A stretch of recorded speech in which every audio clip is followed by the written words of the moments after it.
I said to my husband beforehand, we don't tell anyone. Sorry. I said, we're not telling anyone. I'm not spoiling everybody's Christmas and New Year. We don't tell anyone. Because why would I deliberately hurt someone? Why would I deliberately upset someone? I thought, I don't have to have chemotherapy. I don't have to have radiotherapy. Nobody needs to know. So I kept it to myself until I had my first scan in May. And the results of that scan were that the tumour had shrunk by more than half. It was reducing in my lymph glands, and yeah, it was good news. That's why you cry, because it's good news, isn't it?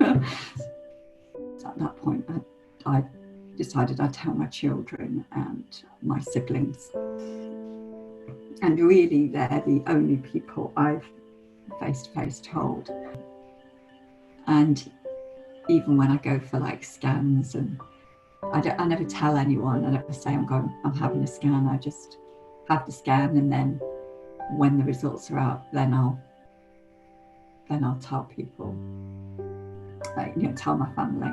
I've got 6 brothers, so telling each of them, I had to space it out over at least 2 weeks, because it was just so emotionally draining to have to sort of deliver that news. And when you say to somebody, I've got lung cancer, it's just such a shock. And I don't know, of all the cancers, is it the least one you would expect from a middle-aged woman?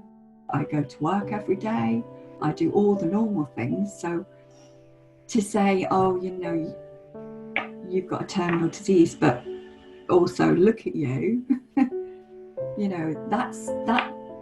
that doesn't match in people's heads.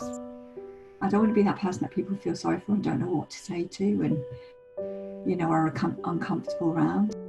I find it really, really hard to put myself out there and to sort of, I suppose, declare it. Do you know what I mean? So it is difficult, but that's why I think it's more important to do it for you, for lung cancer awareness, because if I feel like this, and I'm a reasonably normal person, that just has a normal life, and if it can happen to me, it can happen to anyone, really. I think for me, wanting to share it now is to raise awareness that people, there are people living with cancer, that you don't expect to be living with cancer. And so it's more about living with than dying from. I'd had what I would call a continuous cough for probably a couple of years, but the strange thing is, it wasn't a cough. It was more like a tickle. There was no phlegm, there was no actual cough.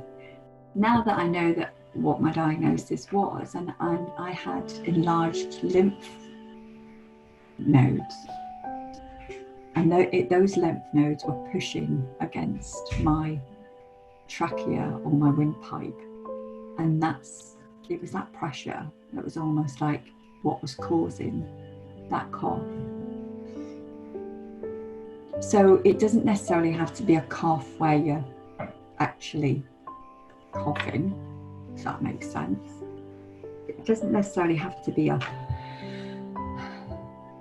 cough in the traditional sense, where people relate a cough to, oh, I'm not bringing anything up, so I haven't really got a cough, I've just got a dry tickly cough. It doesn't have to be, that sort of cough. I mean, I did go to the doctor in 2017 about the cough, and they sent me for an x-ray, or for some reason I had an x-ray, it was clear.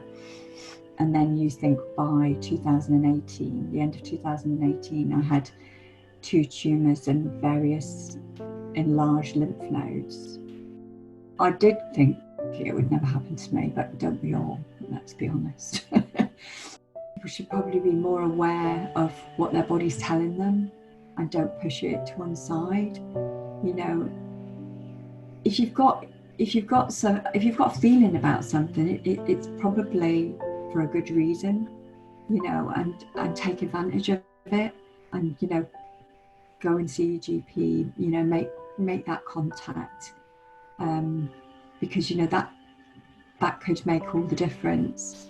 For me, the reason I wanted to do this campaign is really to raise awareness that anyone with a pair of lungs can get lung cancer. You know, it's as I say, living with it, not dying from it. And I live my life as though I'm going to live. I don't live my life as though I'm going to die. Because for me, that's the only way you can do it.